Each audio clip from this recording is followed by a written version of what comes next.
আসসালামু আলাইকুম। আশা করি প্রত্যেকে ভালো আছেন।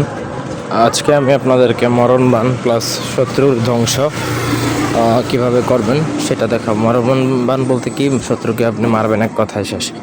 শত্রুকে দুনিয়া থেকে বিদায় করার যদি প্রয়োজন হয়, যে এছাড়া আপনার কাছে আর সেকেন্ড কোনো ওয়ে নাই, আপনি তখন চাইলে তার উপরে এই বান প্রয়োগ করতে পারেন।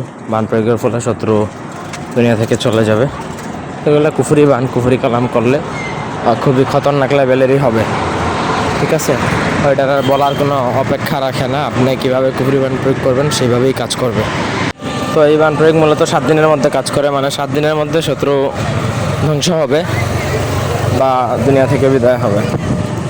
এই 7 দিনের মধ্যে পুরো প্রসেসটা আপনার কমপ্লিট করতে হবে। ব্যক্তিগত যে কোনো কাজ বা যে কোনো প্রয়োজনে আমাদের সাথে যোগাযোগ করতে পারেন স্ক্রিনে দেওয়া নম্বরে, সরাসরি ফোনে, হোয়াটসঅ্যাপে কিংবা ইমোতে।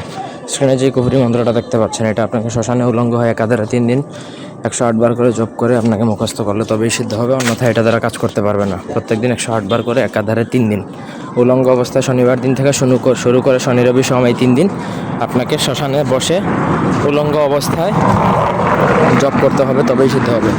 তারপর হচ্ছে আপনাকে মেইন কাজ করতে হবে।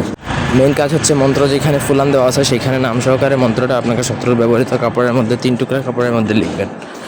আমি আবারও বলছি, 3 টুকরা কাপড়ের মধ্যে শত্রুর ব্যবহৃত কাপড়ের মধ্যে ফুলান সহকারে, ফুলানের জায়গায় নাম সহকারে এই মন্ত্রটা লিখবেন হচ্ছে অরিজিনাল কামসিঁদুর দ্বারা লিখে আপনাকে প্রত্যেকদিন একটা নকশা করে পোড়াবেন। মানে শনিবার একটা, রবিবার একটা, সোমবার একটা। এই হচ্ছে আপনার টোটাল প্রসেস। কমপ্লিট যদি আপনার করতে পারেন তাহলে 3 দিনের মধ্যেই আপনার রেজাল্ট একটা পেয়ে যাবেন আশা করি।